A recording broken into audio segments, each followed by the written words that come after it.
In this video, I'm going to be performing the first service on my 2024 KTM 300 EXC TBI.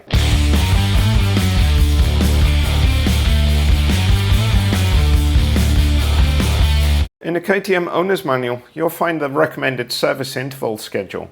And the first recommended service is after 1 hour. As you can see here, my bike has done 3 hours, which is one ride, my first ride last weekend. It's a little more than the 1 hour interval, but I think that's fine. Certainly after you've done one ride, go ahead and do this service. Here you can see I've condensed the 1 hour checks down into 2 sheets. So you can see the first sheet here. The first item is to read out the fault memory using the KTM diagnostics tool. If you want to do this, you'll need to go to your dealer. I do not have the tool. It's very expensive, and it's, as far as I know, only available to dealers. I haven't seen any faults shown on my dash, so I'm not particularly concerned about this, but if you do want to read it out, go to your dealer and ask them to do it for you.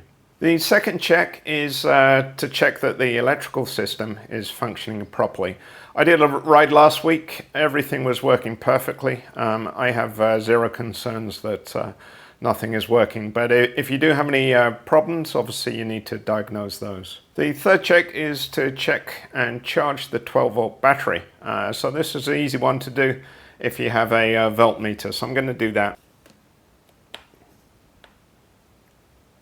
Okay, so I've taken the seat off, and you can see the battery voltage is 13.48 volts, which is right where I was expecting it to be. Typically a lithium battery should be between 13 and 14 volts. If it's outside of those voltages, it would indicate an issue, but this is right in the middle and looks good, no problems. The next item is to check the free travel of the front brake lever. The specification published in the owner's manual is 3 millimeters or greater. And the method to measure the free play of the front brake, you can use a ruler or a caliper, and you grab hold of the lever and note when you start feeling a change in resistance. And mine is about there. I've got about 7 millimeters of free play, so no problem at all. If you have too little free play, when the brake fluid heats up, it can lock on the front brake, lock it up, and that's obviously a problem. So you want to make sure that you have more than 3 millimeters. And equally important is free play in the rear brake. If you don't have enough, it can lock up the rear brake, and that's not good. So I'm using a ruler, put it at a reference point, press down on the brake, and I'm measuring about 4 millimeters of free play, which is right in the middle of the spec, between 3 to 5 millimeters. If you need more free play, you can use this adjuster. The method is in the owner's manual, as it is for the front brake. The next item is to check the idle speed. As you can see here, the spec in the owner's manual is between 1,400 and 1,500 RPM. The idle speed adjuster is the red knob which you can see here on top of the throttle body. To increase the idle speed, you turn it clockwise, and to decrease the idle speed, turn it anti-clockwise. To measure the idle speed, I'm using a tacho hour meter, which has a wire which wraps around the ignition wire to the spark plug. It seems to work okay. My preferred method is using a OBD2 bus reader and an app on my phone to read off the RPM. But I haven't found one that works with the 2024 model yet. If anyone knows of one, I'll be interested to hear about that. But for now I'm using the tachometer, so I'm going to power on the bike. I've actually let it warm up a little bit already, and I'm going to see what the idle speed is.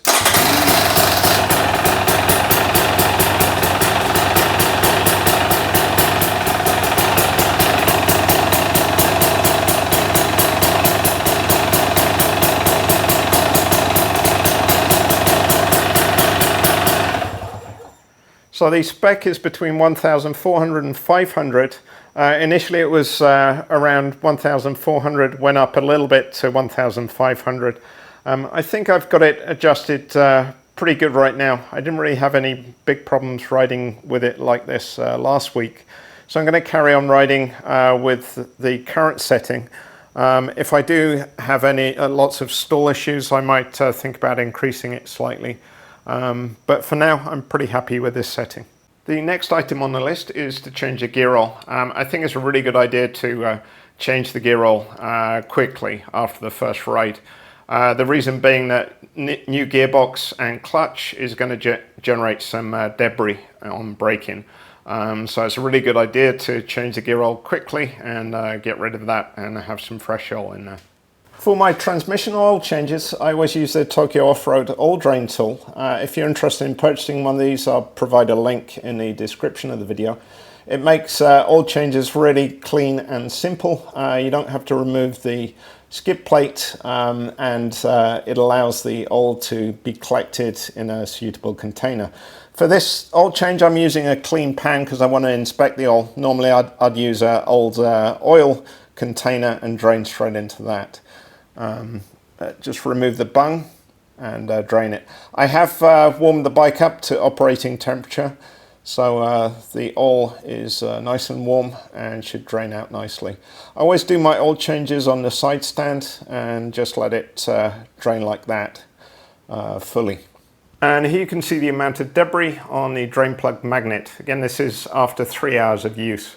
And I'm just wiping the debris off onto a paper towel to make sure there's no large pieces of metal. It all appears to be very fine, and I don't really have any concerns at all. And here you can see the transmission oil I drained out. It's quite dark. If I tilt it, you can see the color more clearly. Most of that's going to be debris from the clutch plates, the fibers. But yeah, certainly a good idea to change the transmission after the first ride. Okay, so I finished draining the oil. I've removed the oil drain tool and I'm reinstalled the drain plug with a new washer, and I'm going to torque it to 20 Newton meters. I just measured the transmission oil capacity at 725 milliliters. I made a separate video covering that, and I'll put a link in the description of this video in case you want to watch that. So I've already added 725 milliliters of Motorex Top Speed 15W50 oil, which is the recommended grade of oil for the transmission. The next item is to check all hoses. This is a really important one to do, especially the coolant system hose fittings. So they don't need to be super tight, but obviously don't want them leaking. So I go around all the fittings, make sure they're snug and there's nothing leaking.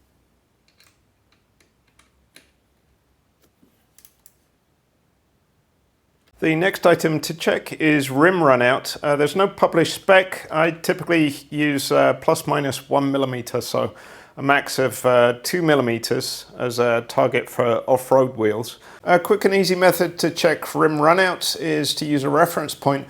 I'm using a chopstick and we're looking at the rear wheel, and then to rotate the wheel, and you can monitor the gap between the chopstick and the rim. And it's very small, so certainly no problem, well within plus minus 1 millimeter, and nothing to worry about. And you can do the same easily on the front by attaching something to the fork tube. If you do have runout greater than plus minus 1 millimeter, that's something to look into. And if it's a gentle wobble, you could possibly true it by adjusting the spoke tensions. If it's a bad wobble, then it probably will require a rim replacement. And a more accurate method to do this is to use a truing stand and a dial gauge, and rotate the wheel and monitor the dial gauge, and then you can get a precise reading of the runout. But for dirt bike off-road applications, it's typically not necessary to get it super accurate. Next is to check the spoke tension on the front and rear wheels. This is super important to keep your wheels running straight, and I certainly think it's a really good idea to do after the first ride. In the owner's manual, KTM have a torque spec for the spoke nipples of 6 Newton meters. I personally have always used 5.4 Newton meters, and I'm going to continue using that.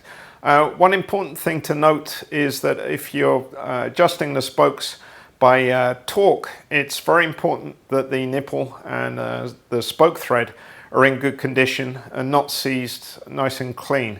So this method works fine on new wheels and wheels that have been maintained. But if you have an old wheel, I would not recommend adjusting the spokes by torque. I do have a video which covers the wheel spoke adjustment method using a torque wrench. I'll put a link to that video in the description of this one in case you want to watch that.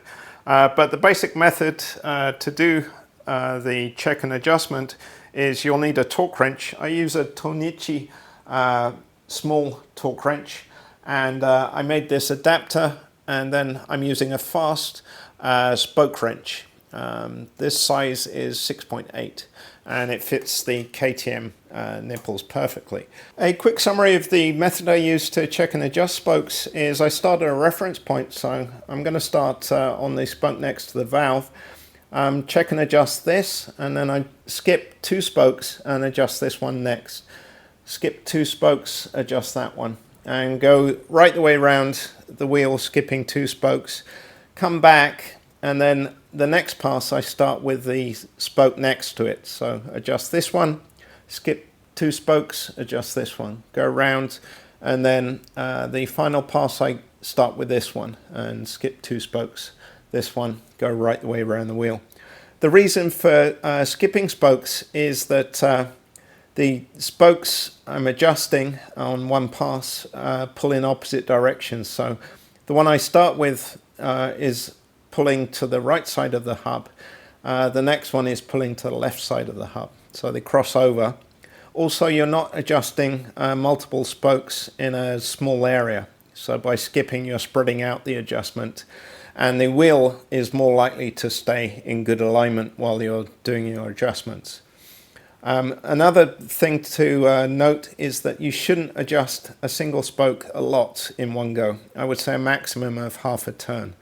If it requires more than that, it's better to do it in multiple passes. So I'm going to start my adjustments and check all of the spokes. So I'm going to start with this one. I've got my spoke wrench set to 5.4, and I'm going to start. And it's a little bit loose. It torques at the end. That one is okay. This one, a small amount of adjustment.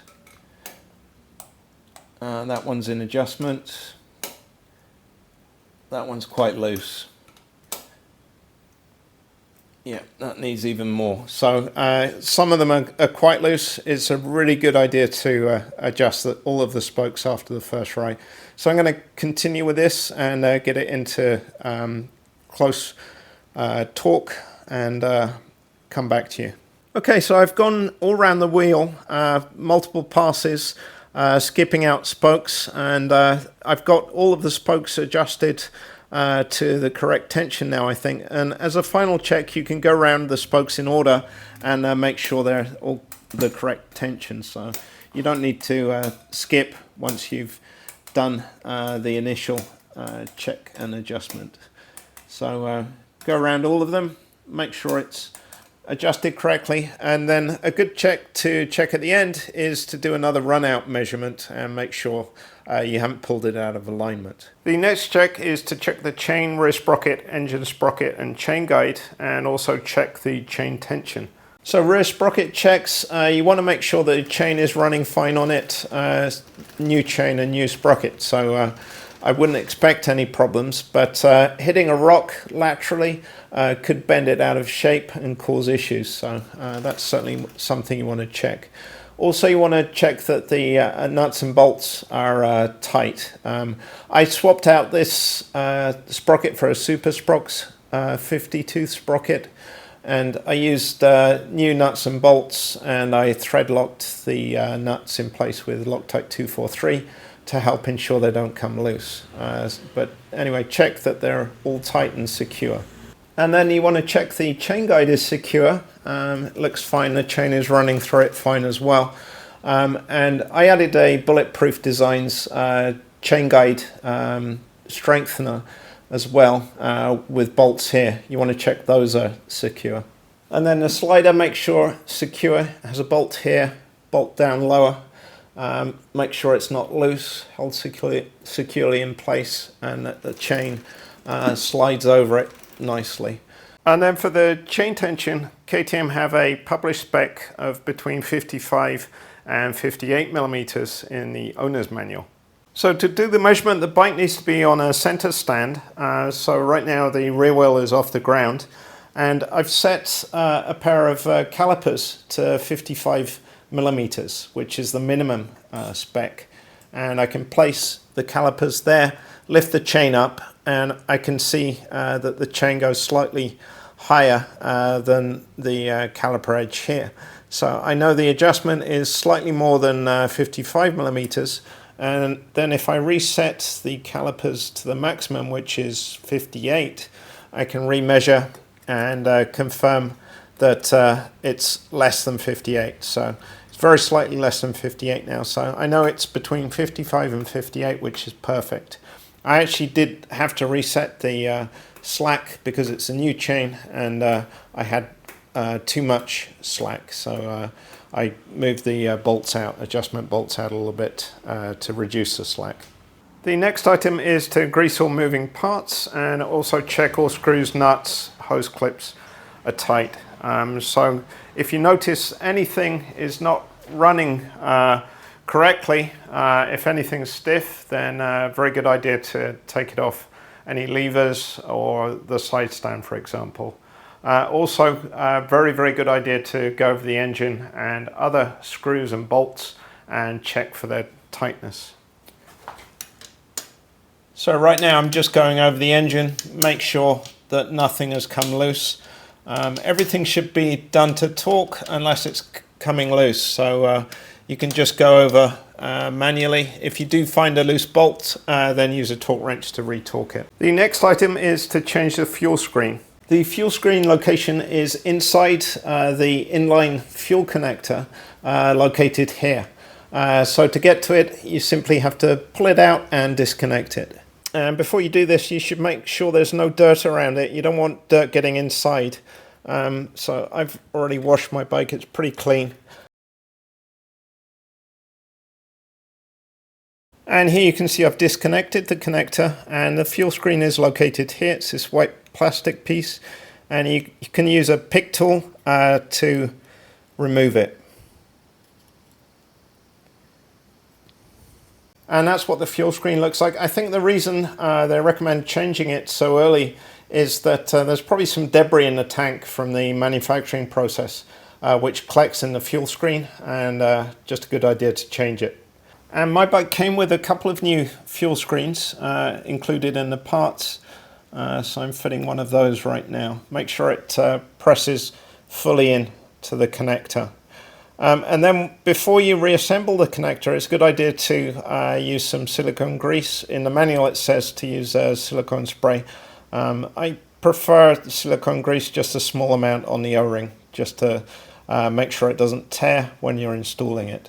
And the next item is to measure the fuel pressure. So here you can see I've installed my fuel pressure gauge in between the fuel tank inline connectors.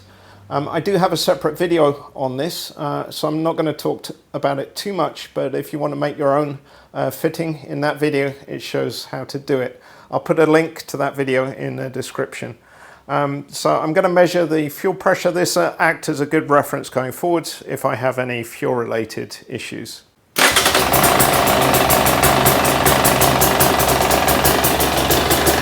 And while the bike was running, I measured 51 psi. So that's going to be my reference. And as I say, if I have any fuel pump related issues, I can check those.